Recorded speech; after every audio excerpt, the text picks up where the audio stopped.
આગામી તહેવારો નિમિત્તે કાયદા અને વ્યવસ્થાની જાળવણીના ભાગરૂપે ભરૂચ પોલીસ દ્વારા મકાન દુકાન ભાડુઆતના જાહેરનામા ભંગના કુલ 480 ગુના દાખલ કરવામાં આવ્યા છે. આગામી તહેવારો નિમિત્તે ભરૂચ જિલ્લામાં કાયદો અને વ્યવસ્થા જળવાઈ રહે તે હેતુસર પોલીસ મહાનિરીક્ષક સંદીપસિંહ વડોદરા વિભાગ વડોદરા તથા પોલીસ અધિક્ષક અક્ષયરાજની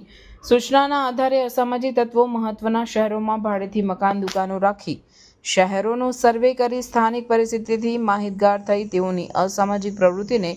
અંજામ આપતા હોય છે.